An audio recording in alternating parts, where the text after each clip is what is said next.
So Cory Sandhagen just absolutely schooled Marlon Vera for 25 minutes to earn himself a split decision victory, which is absolutely crazy, and we're going to get into the decision in a second. But oh my god, what an amazing performance by Cory Sandhagen. I don't want the talking about the decision to completely overshadow how good of a performance Cory Sandhagen just had. The domination in the earlier rounds. The first round could have been a 10-8 round, honestly. He took him down. He landed so many elbows over and over and over again. Round 2, he did the same thing, but this time a little bit less dominant. Round 3, he clearly outstruck Marlon Vera in that round and landed the more effective punches as well. So there's no way they can give round 3 to Marlon Vera. Round 4, he outstruck him again and did it clearly. And I thought he won that round, but it was robberyable, I guess, because it was competitive. But I still gave that round to Cory Sandhagen very clearly. Round 5, I was thinking Cory Sandhagen might win the round, but because of the late aggression by Marlon Vera, I could see an argument as to why Vera might be able to win that round if they're not seeing which shots actually land clean and which don't.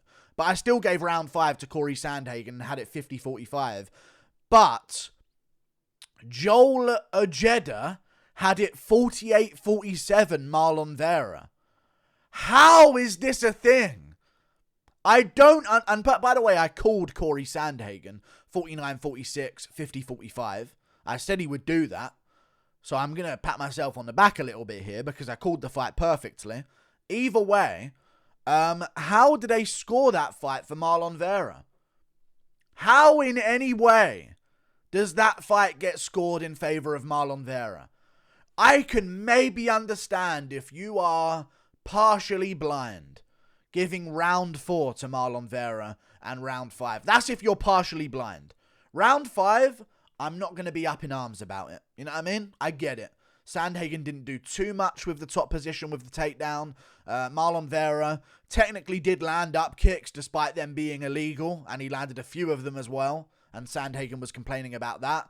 And he did have a good moment at the end of the round where he came crashing forwards trying to make something happen. But how do you give round 4 to Marlon Vera? How do you give round 3 to Marlon Vera? It was such a clear Cory Sandhagen win. And again, I don't want to let the judging decision overshadow the performance of Cory Sandhagen, but it's hard not to talk about it. 128 to 58 on significant strikes, 187 to 73, 32 to 5 in round 1, could have been a 10-8 round, 18 to 6 in round 2, 32 to 20 in round 3, 24 to 13 in round 4, 22 to 14 in round 5. And it's not like the ones, and that's in favor of Cory Sandhagen all across the board, by the way. And it's not like the ones Marlon Vera was landing were rocking Cory Sandhagen or causing immense amounts of damage. They were landing as good as each other. Cory just landed more, and if not, more effective shots. I don't get it. But either way, great performance by Cory Sandhagen. Let's get over talking about the judging, because I was literally sitting here saying, oh my god, Cory Sandhagen won every round, but why am I worried about a decision for some reason? Because of some of the other decisions on the card earlier on. People disagreed with a few of them. I'll talk about that in my event recap. Why am I worried? I shouldn't be worried about the decision, I was saying. And then boom, split decision. I was very concerned. Then I saw Bruce Buffer mouth out 49-46 for the last one and thought there's no way they gave Vera any of the first 2 rounds. So Sandhagen won, and this is what it came down to. I said this in my pre-fight build-up as well. I said Marlon Vera never stuffs takedowns early on in fights. Marlon Vera learns how to defensively wrestle as a fight goes on, and he's always been this way. Against Edgar, he was the same way. It happened even against some other fighters as well, where he got taken down earlier on, and then as the fight went on, he slowly was able to stuff more and more of the takedowns and start getting his own way a little bit more. And this is exactly what happened here. Cory Sandhagen surprised Marlon Vera with a good takedown, I believe with an outside trip in the first round, ended up on top, and when I say dominated the round, I want to say he had 4 minutes on top, and the entire time he was landing shots on Marlon Vera. Punches, big elbows, and here's the weird thing about Marlon Vera.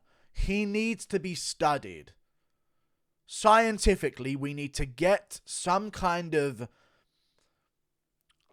I don't even know what I would call it, but some kind of little piece of Marlon Vera's skin needs to be retrieved for scientific reasons, because there's no way skin should be that tough.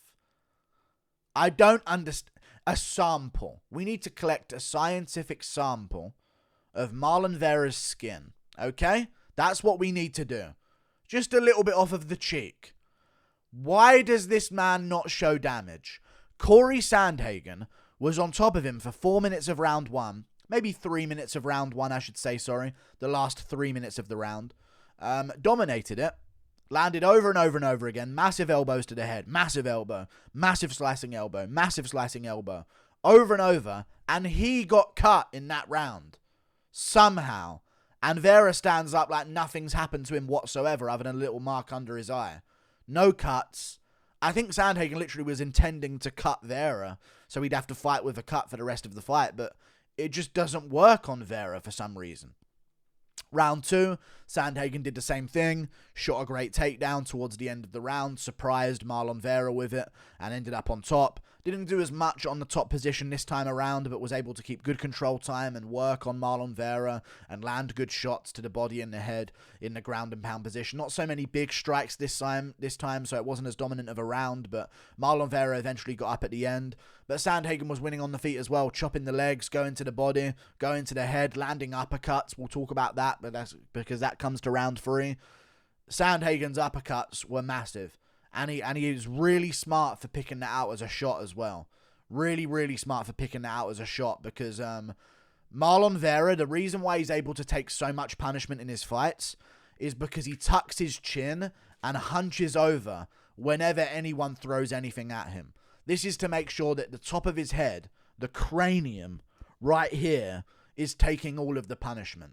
He doesn't want to get caught on the temple, doesn't want to get caught behind the ear, doesn't want to get caught on the chin. He tucks his head and he meets shots with his forehead. So this creates a tendency in his game that I guess Sandhagen took note of in the build-up to this fight. This creates a tendency for him to dip his heads into punches. If he sees a shot coming his way, he's dipping towards it. That's how he takes shots so well. They all bounce off his massive Ecuadorian forehead. Sandhagen realized this. Looping those uppercuts. Landed a lot of them in round 3. Some of them staggered Marlon Vera back for a little bit. He landed some really good combos as well. Some good inside leg kicks, outside leg kicks. Vera did a decent job as the fight went on of checking those leg kicks and stopping them from adding up too much and affecting his movement too much. But Sandhagen would rip the liver with a massive body shot. He just had Marlon Vera figured out the entire time. And it came down to this. Marlon Vera, he ain't that good. Now, it's hard to say that, but I've always said this about Marlon Vera, and I'm glad I've finally been proven right. I've always said this about Marlon Vera. If you have a chin and you're an elite level bantamweight, you beat Marlon Vera. You just do. Cardio, chin, and an elite level bantamweight, you beat him. Marlon Vera relies on people getting hurt by his shots. Dropping people. He loses the whole fight to Dominic Cruz outside of the moments when he dropped him. And Cruz is a bit chinny at this point in his career. Dropped him. You know, hurt him with a head kick, finished him at the end. You know what I mean? Outside of that, Cruz is dominating that fight. Rob Font, dominating Marlon Vera. I'll find the numbers right now of the Cruz and Vera fights to back up my point. It was 92-61 in favor of Cruz on significant strikes, but Marlon Vera wins because he has the moments. And that's what he did.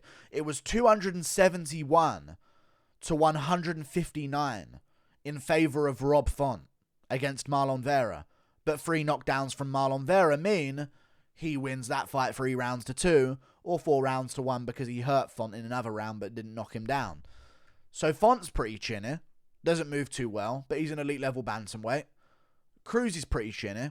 Doesn't move as well as Sandhagen, but he's a good bantamweight. Sandhagen's the full package. He can offensively grapple with Marlon Vera. He's implemented that into his game recently. We saw that against Song Yadong. He tried many times to take him down. Got him down at one point as well. He's also mixing up the grappling against Piotr Yan. He's a lot less one-dimensional as a fighter now. And he's got a chin. Much better chin than Dominic Cruz. Mixes it up way better than Dominic Cruz. Way less predictable than Dominic Cruz. And he moves better than Dominic Cruz. Better chin. Everything. So I knew he was going to win this fight. But, man, that 48-47 scorecard to Vera. I think there needs to be an investigation. I don't call for that many. I don't call for that a lot. But there needs to be an investigation into that fight. Because that was interesting.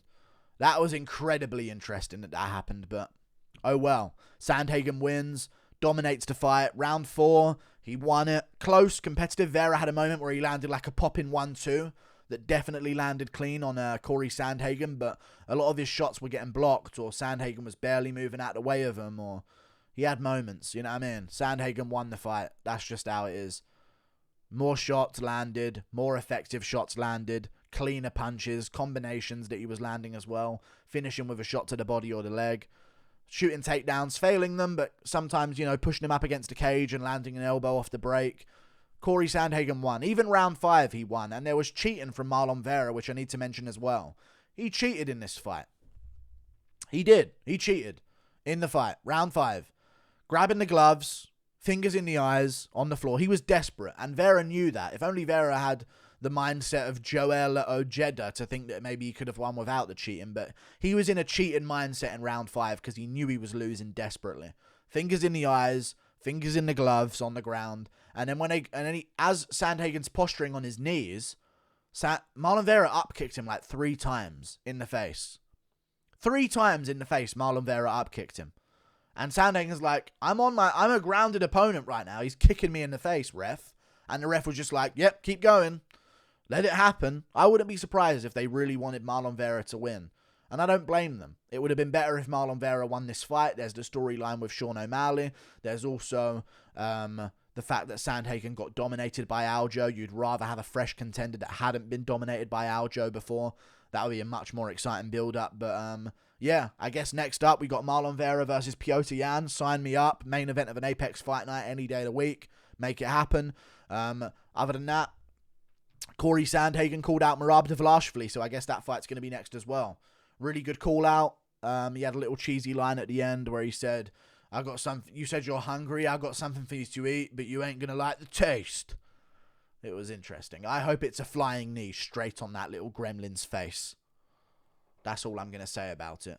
But that's a great fight night main event. The bantamweight top contenders, in my opinion, make the best fight night main events. They just do, right? This one wasn't as great as some of the others because Sandhagen just neutralized him and didn't have to make it great. You know what I mean? Some people have to make a fight great from the competitiveness, but why would Sandhagen risk anything if he's winning the whole time, you know?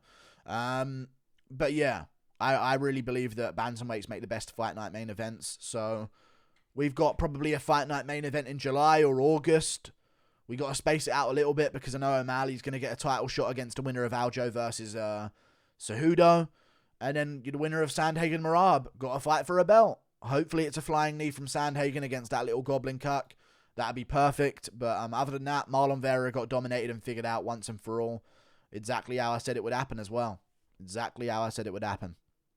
We'll see if he can rebound. He's still somewhat young, I believe, Marlon Vera, so it's not like he's completely out of the game now. I think he's like 29.